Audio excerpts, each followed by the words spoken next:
മക്കളെ, +1 അഡ്മിഷനുമായി ബന്ധപ്പെട്ട് നിങ്ങൾ അറിഞ്ഞിരിക്കേണ്ട, നിങ്ങൾ ശ്രദ്ധിക്കേണ്ട പ്രധാനപ്പെട്ട കാര്യങ്ങളാണ് ഈ വീഡിയോയിൽ പറയുന്നത്. ഓൾറെഡി നമ്മുടെ ഓൺലൈൻ ആപ്ലിക്കേഷൻ സ്റ്റാർട്ട് ചെയ്തിട്ടുണ്ട്. മെയ് 25 മുതൽ, ഇന്നലെ മുതൽ നമ്മൾ ഓൺലൈൻ ആപ്ലിക്കേഷൻ കൊടുക്കുന്നതിന് വേണ്ടിയിട്ടുള്ള പ്രൊസീജിയേഴ്സ് ഒക്കെ സ്റ്റാർട്ട് ചെയ്തിട്ടുണ്ട്. അപ്പോൾ ഇത് അക്ഷയ വഴി കൊടുക്കുന്നവരാണ് നിങ്ങൾ എന്നുണ്ടെങ്കിൽ, അതല്ലാന്നുണ്ടെങ്കിൽ നിങ്ങൾ സ്വന്തമായിട്ട് കൊടുക്കാൻ താല്പര്യം ഉണ്ടെന്നുണ്ടെങ്കിൽ ഇതിൽ എങ്ങനെയാണ് നിങ്ങൾ കൊടുക്കേണ്ടത് എന്നുള്ള സ്റ്റെപ്പ് ബൈ സ്റ്റെപ്പ് പ്രൊസീജിയർ നമ്മൾ ഇന്ന് ഈ വീഡിയോയിൽ പറയുന്നുണ്ട്. അപ്പോൾ മെയ് 25-ന് ഓൺലൈൻ ആപ്ലിക്കേഷൻ സ്റ്റാർട്ട് ചെയ്തിട്ടുണ്ടെന്ന് പറഞ്ഞു. ജൂൺ 3 വരെയാണ് നിങ്ങൾക്ക് കൊടുക്കാൻ പറ്റുക. അവസാനത്തിലേക്ക് വെക്കാതെ മുമ്പ് തന്നെ എന്ത് ചെയ്യുക, പരമാവധി എല്ലാവരും ഓൺലൈൻ ആപ്ലിക്കേഷൻ, നിങ്ങളുടെ അഡ്മിഷനുമായി ബന്ധപ്പെട്ടുള്ള ഓൺലൈൻ ആപ്ലിക്കേഷൻ എല്ലാവരും കൊടുക്കാൻ വേണ്ടി ശ്രമിക്കുക. ട്രയൽ അലോട്ട്മെന്റ് വരുന്നത് ജൂൺ 8-ന്, ഫസ്റ്റ് അലോട്ട്മെന്റ് ജൂൺ 15-ന്. ഈ ഡേറ്റുകളൊക്കെ നിങ്ങൾ പ്രത്യേകം നോട്ട് ചെയ്ത് വെക്കണം കേട്ടോ. നിങ്ങൾ എന്ത് ചെയ്താൽ മതി, സ്ക്രീൻഷോട്ട് ചെയ്ത് വെച്ചാൽ മതി നിങ്ങളുടെ ഗാലറിയിൽ നിന്ന്. പിന്നെ എപ്പോഴും വേണമെങ്കിലും നിങ്ങൾക്ക് നോക്കാൻ പറ്റുമല്ലോ. അപ്പോൾ എന്ത് ചെയ്യുക, ഫസ്റ്റ് അലോട്ട്മെന്റ് ജൂൺ 15-ന് വരും. മെയിൻ അലോട്ട്മെന്റ് ജൂലൈ 1-ന് വന്നു കഴിഞ്ഞാൽ ജൂലൈ 2 മുതൽ എന്ത് ചെയ്യുന്നുണ്ട്, ക്ലാസ്സുകൾ സ്റ്റാർട്ട് ചെയ്യുന്നുണ്ട്. +1 ക്ലാസ്സുകൾ ജൂലൈ 2 മുതൽ സ്റ്റാർട്ട് ചെയ്യുന്നുണ്ട്. അഡ്മിഷൻ പ്രൊസീജിയർ മൊത്തമായിട്ടും തീരുന്നത് ഓഗസ്റ്റ് 5-നാണ്. മുഴുവൻ അഡ്മിഷൻ പ്രൊസീജിയറും തീർക്കാനുള്ള സമയം ഓഗസ്റ്റ് 5-നാണ്.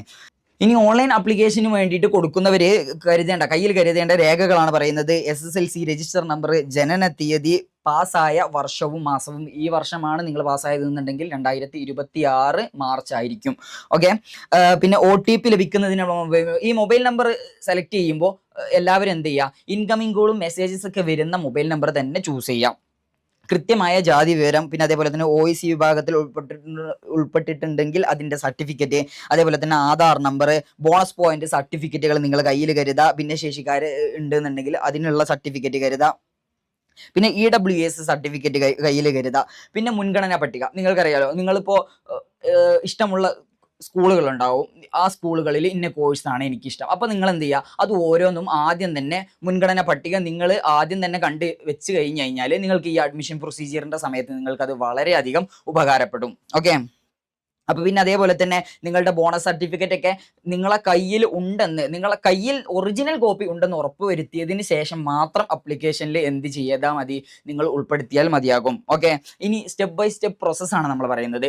എങ്ങനെയാണ് തുടങ്ങേണ്ടത്, നിങ്ങൾ എന്ത് ചെയ്യുക, ഗൂഗിളിൽ HSCAP Kerala.gov.in എന്ന് ഗൂഗിളിൽ സെർച്ച് ചെയ്ത് കഴിഞ്ഞാൽ നിങ്ങൾക്ക് ഇങ്ങനെ ഒരു വിൻഡോ ഓപ്പൺ ആയിട്ട് വരും. ഈ വിൻഡോയിൽ ആദ്യം നിങ്ങൾ ചെയ്യേണ്ടത് എന്താണ്, ക്രിയേറ്റ് ലോഗിൻ.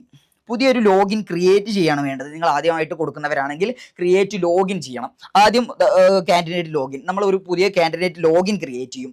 ആദ്യമായിട്ട് നിങ്ങളോട് ചോദിക്കുന്നുണ്ടാവുക നിങ്ങളുടെ ജില്ല ഏതാണ്. നിങ്ങൾ ജില്ല ചോദിച്ചു കഴിഞ്ഞാൽ പിന്നെ നിങ്ങൾക്ക് എന്ത് ചെയ്യും, ഇതുപോലൊരു വിൻഡോ ഓപ്പൺ ആയിട്ട് വരും. ഇതുപോലെ ആ വിൻഡോയിൽ നിങ്ങൾക്ക് SSLC സ്കീമുകൾ SSLC 2025-26 വർഷത്തിൽ പാസ് ഔട്ട് ആയവരാണെന്നുണ്ടെങ്കിൽ അത് കൊടുക്കുക. അതല്ല CBSE ഉള്ളവരാണെങ്കിൽ അത് കൊടുക്കുക, ICSE ഉള്ളവരാണെങ്കിൽ അത് കൊടുക്കുക. പിന്നെ അതേപോലെ തന്നെ 2007 മുതൽ 2025 വരെ ഉള്ളവർക്കും ഇതിൽ സ്കീമിൽ അപ്ലൈ ചെയ്യാൻ പറ്റും. ഇതിൽ നിങ്ങൾ ശ്രദ്ധിക്കേണ്ട മറ്റൊരു കാര്യം എന്താണെന്ന് വെച്ച് കഴിഞ്ഞാൽ, ഒരു ആപ്ലിക്കേഷൻ നിങ്ങൾക്ക് എന്ത് ചെയ്യാൻ പറ്റുള്ളൂ, ഓരോ ഡിസ്ട്രിക്ട് ലെവലിലേ കൊടുക്കാൻ പറ്റുള്ളൂ.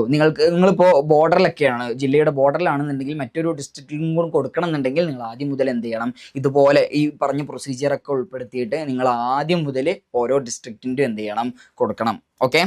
പിന്നെ അതേപോലെ തന്നെ ട്രയൽ അലോട്ട്മെന്റ് വന്നു കഴിഞ്ഞ് കഴിഞ്ഞാൽ നിങ്ങളുടെ സ്കൂളുകൾ ചേഞ്ച് ചെയ്യണം. അതല്ലെന്നുണ്ടെങ്കിൽ അതിൽ ഡിലീറ്റ് ചെയ്യണം, കോഴ്സുകൾ എഡിറ്റ് ചെയ്യണം എന്നുണ്ടെങ്കിൽ നിങ്ങൾക്ക് എന്തിനു പറ്റും, ട്രയൽ അലോട്ട്മെന്റ് വന്നു കഴിഞ്ഞ് കഴിഞ്ഞാൽ നിങ്ങൾക്ക് അതിനൊക്കെ സാധിക്കും. ഇനി എന്തെങ്കിലും നിങ്ങൾക്ക് ഇതുമായി ബന്ധപ്പെട്ട് +1 അഡ്മിഷനുമായി ബന്ധപ്പെട്ട അലോട്ട്മെന്റുമായി ബന്ധപ്പെട്ട എന്തെങ്കിലും ഡൗട്ടുകൾ ഉണ്ടെന്നുണ്ടെങ്കിൽ എന്തായാലും കമന്റ് ബോക്സിൽ അറിയിക്കുക.